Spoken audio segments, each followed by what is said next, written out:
The flag is still flown with pride, a long-standing symbol of freedom that may just mean a little bit more to the man inside.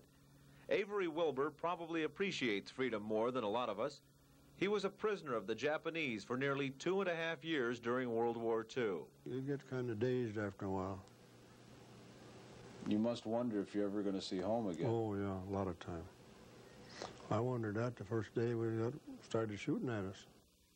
Avery enlisted before the outbreak of the war. His vision of an easy tour of duty in the sunny South Pacific was trampled when the Japanese overran Corregidor. Eventually, along with the survivors of the Bataan Death March, Avery was herded onto a prison hell ship bound for Japan. Daytime it would be so hot that the sweat would just run off you, and then they only give you a little water, you know. They'd pass buckets down for people to use for sanitary facilities. Then sometimes it'd take hours before they'd take them buckets up and empty them. Hell was intensified when a U.S. sub sank Avery's floating prison. Nearly 1,800 men perished. Avery and 4 others survived to be rescued 2 days later by Chinese fishermen. When we got into China, we didn't weigh over 100. Like me, I ordinarily weigh about 180 pounds, and I only weighed about 120. 2.5 prime years stolen from a young man's life. But today, in the serenity of the woods near Navarino, Avery reads and remembers with little remorse.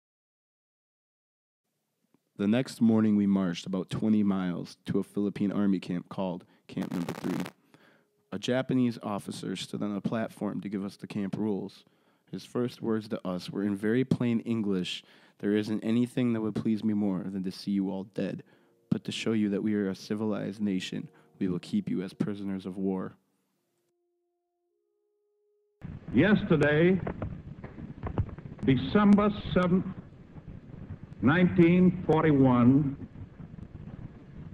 a date which will live in infamy. The United States of America was suddenly and deliberately attacked. These words were the beginning of Avery Wilber's journey as a prisoner of war in the Pacific Theater. December 7th, 1941. The Empire of Japan bombed Pearl Harbor and drew a reluctant United States into World War II. Across America, tens of thousands of young men volunteered to bring the fight to the Japanese through the Pacific Theater.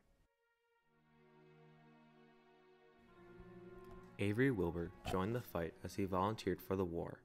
Just past his 20th birthday, Avery was captured by the Japanese on the island of Luzon and lived through one of the war's most infamous chapters, the Bataan Death March. Avery lived through this tragedy, finding the will to survive and the hope that would help him triumph, as one of only 5 survivors from a group of 1,795 men. 16 million Americans joined the fight in World War II. By 1945, nearly 400,000 gave their lives. More than 50,000 of these men were prisoners of war. One of the darkest chapters of the POW experience was the Bataan Death March.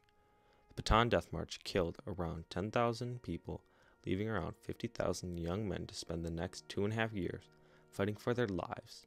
One of the prisoners is Avery Wilber from Navarino, Wisconsin. December 7th, 1941. The Japanese attacked Pearl Harbor of Oahu, Hawaii, sparking a series of island hopping.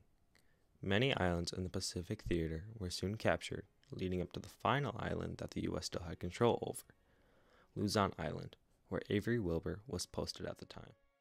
We had been out of our barracks about 2 weeks and were dug in ready for battle about 2 a.m. in the morning of December 8th, 1941. It was then that we got the news about the attack of Pearl Harbor. When daylight came, we too were greeted with bombers. The Japanese planes came back day after day, sometimes several times a day. About January 1st, the Japanese had most of Luzon Island to the south of us. They set up big guns and shelled us every day now in addition to the bombing, so we had 2 problems, bombs and shells. The Battle of Luzon Island was worsening as each day passed for the American soldiers. Thousands of Americans and families watched their TVs on the edge of their seats, praying and hoping that the island of Luzon could hang on for just one more night.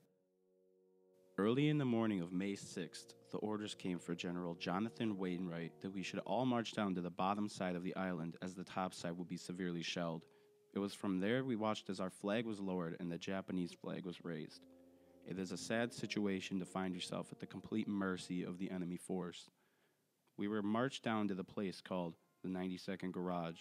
There we were kept for about 2 weeks with very little food or water and very poor sanitary conditions. They moved us in 2 seagoing freighters and used them to haul us to an area south of Manila. We had to wade ashore in about 5 feet of water. Some of the men were already in such a weakened condition that they drowned trying to wade to shore. Then began the march to Manila on the hot blacktop road. Being barefoot, it was a torturous trek of 7 miles to Manila. These soldiers were brought to exhaustion and facing death's door. But this was only the beginning of a long and hard trials to overcome. Shortly after we arrived at Camp Number 1, men began dying in large numbers. A U.S. Marine colonial suggested that we start a farm project near the camp.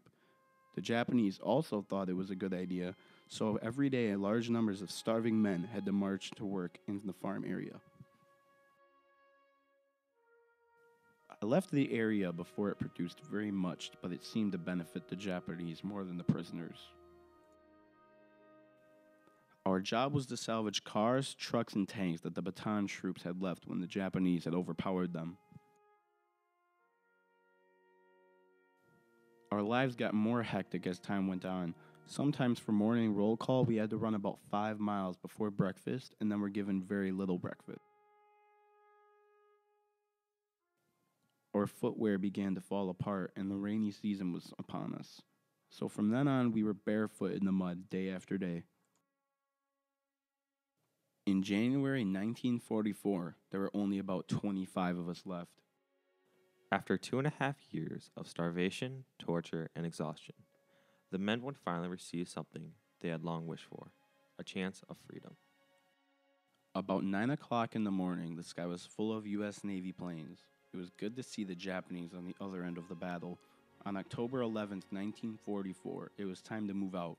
We lined up and walked through Manila to the port area and loaded on a troop ship. There were about 1,800 of us. Men were so close together there was no room to lie down to sleep. Daytime heat was terrible, a stench so bad it was almost impossible to breathe. Late in the afternoon, a torpedo hit our ship mid-center. The Japanese left the boat and took off in lifeboats. I floated for several hours when a lifeboat drifted right into me. I crawled aboard.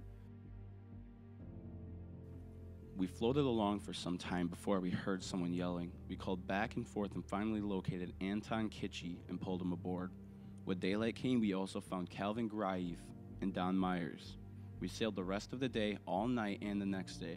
Late in the afternoon of the second day, we came upon 2 Chinese fishing boats.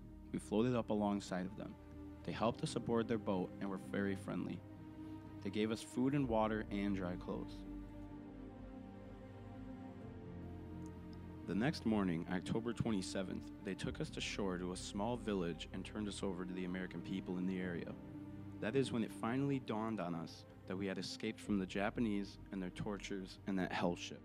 Avery's return home was not as pleasant as it seemed. When Avery returned, he was not able to contact his family initially until the military cleared him.